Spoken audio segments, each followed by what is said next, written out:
Pojďme spolu hrát, pojďme spolu soutěžit. Rozumíš tomu?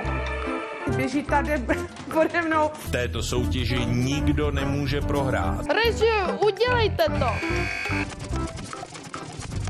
No já už volám, myslím, 40krát nebo kolikrát, takže já nevím. A honem, teď já sobě volat nemůžu! Dneska to je opravdu veselé. To, co jste právě viděli, jsou soutěžní pořady, které se v Česku v různých variantách vysílají už zhruba 15 let.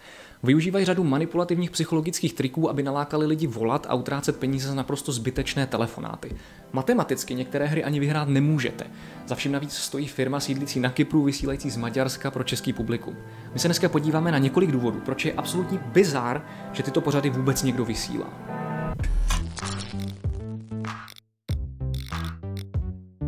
Poprosím start. Nedávno jste mohli na kanálu Kluků z Prahy a mých kamarádů Janka Rubeše a Honze Mikulky vidět video o tom, jak vypadá jedna konkrétní televizní soutěž vysílaná na TV Barrandov. Kluci v tom videu dost jasně popisují, jak tahle hra často probíhá nebo co se vlastně děje, když se pokusíte něco uhodnout a zavolat tam. Pokud jste to video neviděli, doporučuji se podívat, link je v popisku videa. Hra je postavená na řešení různých hádanek nebo typování slov a abyste se mohli zúčastnit, tak musíte nejen zavolat, ale hlavně vás musí vybrat, abyste se dovolali do studia. Což se často vůbec nestane a hovor navíc stojí 95 korun. Málem se to povedlo. Málem. Nevzdávejte to. Tohle může být váš šťastný den. Šťastný den, jdu volat znova. A já bych fakt chtěl mluvit s Karlem jenom. Skoro jste to dokázal. Zavolejte zpět a můžete se stát výhercem dnešního dne. Tak jo.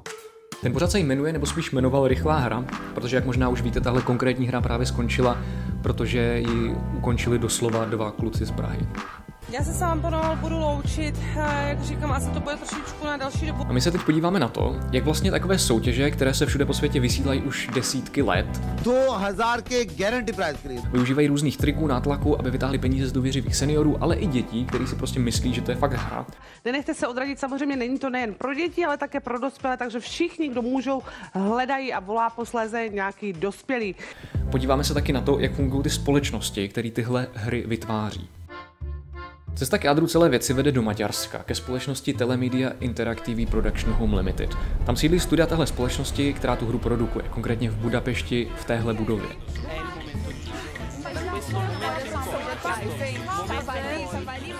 Různé televize ty pořady pak už jen vysílají na svých kanálech. Pokud byste ale chtěli společnost nějak kontaktovat nebo snad reklamovat to, že vám dítě provolalo 7000 korun v soutěži, ke které vůbec nemělo mít přístup, tak to už bude trochu problém. Průběh hry reklamovala na televizní stanici Barrandov.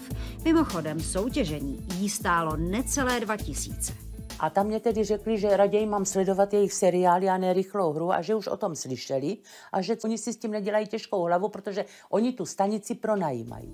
Odkázali ji na provozovatele hry zahraniční společnost Telemedia Interactive Production Home Limited. A samotná společnost potom nemá sídlo v Maďarsku, tam se jen fyzicky nachází velký barák plný studií. Ve skutečnosti totiž sídlí na Kypru. Založená byla už v roce 2004 a měla by sídlit někde tady. Teď si možná říkáte, že tohle už začíná znít trochu podezřele, tak to ještě není ani zdaleka všechno. Hned několik dalších firm tohoto miliardového kolosu sídlí na Maltě. No a ani tady je moc nejde najít, měla by podle všeho sídlit v tomto penthouse bloku, konkrétně v tomto vchodu, kde s touhle miliardovou společností sídlí třeba firma prodávající ryby. No a díky kauze Paradise Papers a databázi Offshore Leaks můžeme vidět celou vlastnickou strukturu. Jen tak na okraj Paradise Papers je uniklá databáze víc než 13 milionů finančních dokumentů o společnostech v daňových rájích. Pokračujeme dál. Zakladatelem těchto společností je jistý Jeno Toročik. Pravděpodobně jsem teď zkomolil jeho jméno a to je mi to úplně jedno. Doktor Toročik má takovou vlastnost, kterou má spousta miliardářů, že rád zůstává mimo média. Celkově si nerad vidět. Když tak moje adresa pro předžalobní výzvy je Manzana 041202 1-34 Boca Chica, Panama. Kdyby náhodou. Doktor Jeno Toročik je miliardář maďarského původu a tyhle společnosti začal zakládat už zhruba před 20 lety. V roce 2006 o něm dokonce psali New York Times a tehdy říkal, že už v té době udělali pořady za rok stovky milionů hovorů. A když jsem s fascinací četl jeho životopis, tak jsem narazil na to, že je taky mimochodem biznisovým partnerem Donalda Trumpa. Toročik totiž spolu založil taky maďarský startup Fund Anything, kde byl Trump finančním partnerem do roku 2014. Web prostě fungoval jako startovač, kde někdo založil projekt a vybíral na něj peníze. Firma si z té částky kousek strhla pro sebe a zbytek vyplatila. Takhle mimochodem vypadalo zahájení kampaně toho projektu. Let's give away money. We got hundreds here, 20s, 50s. We're giving armfuls of money to people. Anybody want money up there? We got plenty of money for people. Go to fund anything, tell us your story. Služby této crowdfundingové platformy moc lidí ale nevyužívalo, primárně protože byla o dost dražší než ostatní projekty. No a nakonec jako v každém dobrém korporátním příběhu Donalda Trumpa v jeho pozici vystřídal rapper Pitbull. A dneska už web Fund Anything jen říká, že na něm probíhá údržba a nefunguje. Ale zpátky k firmě Telemedia. Kromě soutěžních her, které se v Česku vydávají za teleshopping, produkuje společnost Telemedia i různé EZO kanály, například s výkladem karet. Je to takový ten plevel, kterým kdysi televize vyplňovaly noční vysílání. A v minulém životě jste byla zavražděna svým otčímem. Vnímám tady sekeru. Opět se mi tady zobrazuje energie incestu. No a v roce 2010 se stala naprosto nečekaná věc. Představte si něco velkého, fakt bizarního, asi jako kdyby se s těmahle EZO-kanálama spojil třeba Dalaj Lama, protože on se s těmahle EZO-kanálama fakt spojil Dalaj Lama. Šlo konkrétně o živý přenos Dalaj Lamova vystoupení v Maďarsku, který pořádal web EZOGuru, což je odnož EZO TV a součást holdingu Telemedia Interactive. Takhle mimochodem promovali tu událost.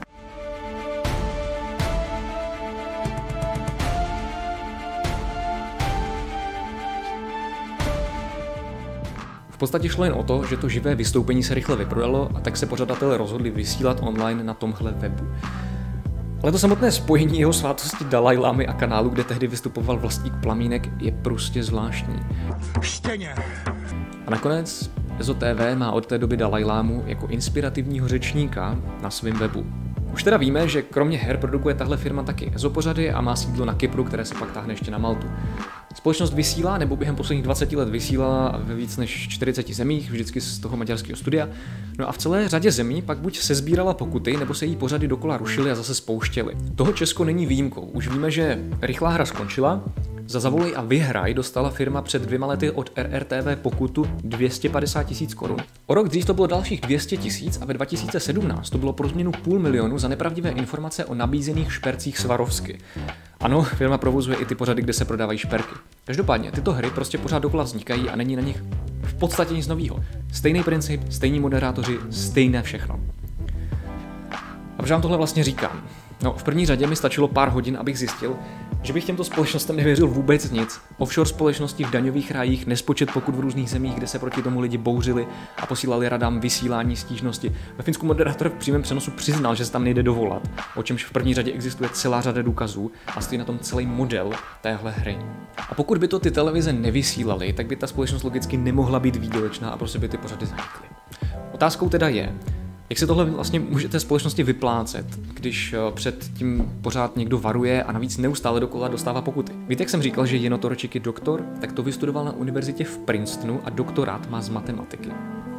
Jestli se to všechno vyplatí, se dá prostě spočítat. Na začátek to jde zařídit tím, že společnost lidi do studia prostě nepřepojí a nechá je zaplatit 100 za nic. Navíc spousta soutěží v těchto hrách matematicky za to prostě nejde vyřešit. A pokud jo, tak je to proto, že autoři to vyřešení lidem dovolí.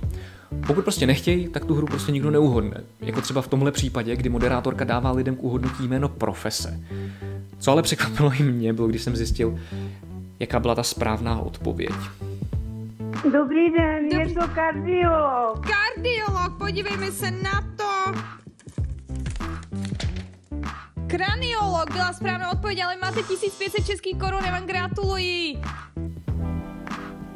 Kraniologie je odvětví frenologie a je to dnes už neexistující pseudověda, která měřila velikost lidské lebky.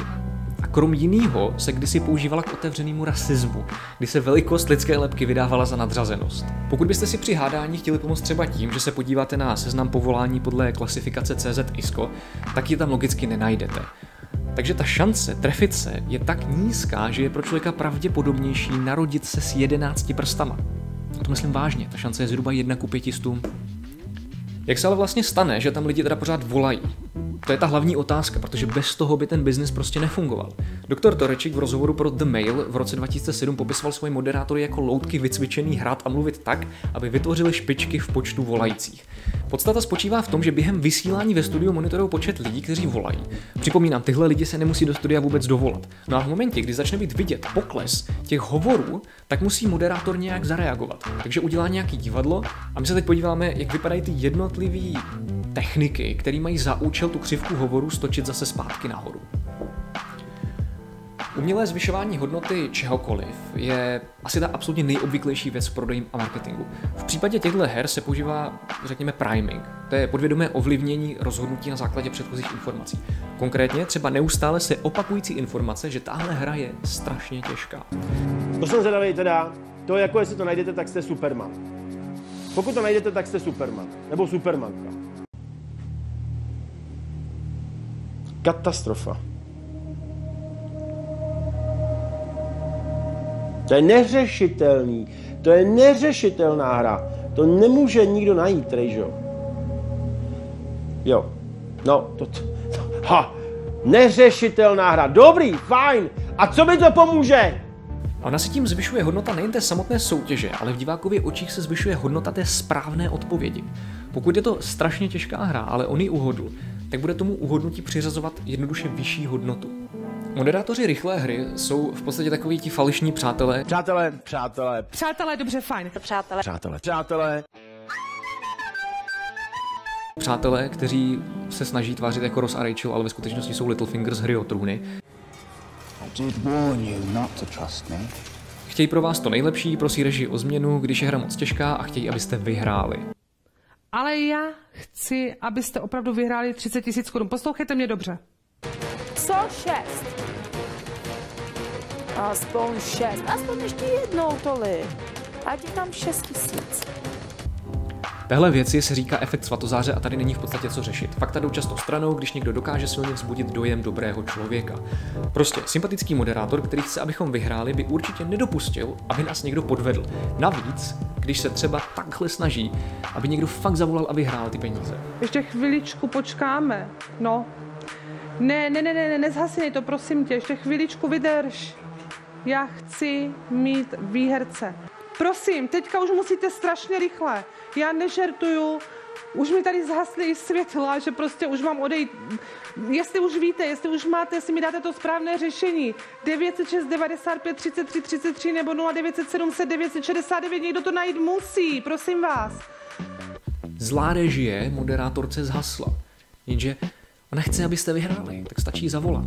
Ona na vás čeká, režie nechce, abyste vyhráli, ale moderátorka je na vaší straně. A to mě přivádí k tomu, co vlastně v lidech tohle divadlo vzbuzuje. Pocit bezpečí. Ten navíc umocňuje jedna naprosto klíčová věc, a to je třeba nabízená stovka za každý tip. Zvířátko na 4 písmenka, pakliže uhádnete jeho název, získáváte 14 000 korun, pakliže ho neuhádnete, uznáme vám nový tip a za nový tip vám zašleme 100 korun. To je super, to je skvělé, to je úžasná hra, kde nemůžete prohrát. Toto je hra, kde se opravdu bavíme. Bavím se já, protože mě baví hrát a bavíte se vy, protože vás baví vyhrávat. V této hře se neprohrává, v této hře se pouze a pouze vyhrává.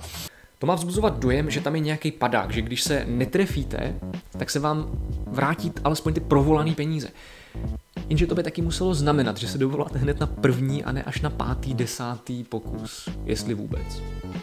Proč tomu ale teda lidi věří, když nám to připadá jako naprosto evidentní šmejdovina? Kognitivní slepou skvrnu máme všichni. Neschopnost uvědomit si a rozpoznat vliv manipulace a zkreslení na sebe sama. Prostě spousta lidí si v ten moment, kdy to probíhá, nedokáže uvědomit, že je to šmela. A ti stejní lidi si to uvědomí až později. Je to tak v podstatě se všema podvodama, kde po vás někdo chce třeba něco podepsat. Kdybych sám měl spočítat, kolikrát mi někdo psal a říkal větu, uvědomil jsem si to až v momentě, kdy jsem vyšel ven ze dveří jejich kanceláře, tak se ani nedopočítám. No a my se teď na to koukáme zvenku a je nám to jasný, že tam je celá řada triků a může nám to připadat, že na to naletí jenom blbec. Jsou ale momenty, kdy ta slepá skvrna zafunguje a my si ty kognitivní zkreslení prostě neuvědomíme. A ty momenty se dějí během toho, kdy se rozhodujeme, protože tam prostě existuje určitá forma psychologického nátlaku. Halo, režie? Proč mi tady zhasínáte? Já to dělám pro ty lidi. Tohle vůbec není nahraná scénka, jenom proto, abych to video prodloužil o 10 vteřin díl a nahnal si tím čas.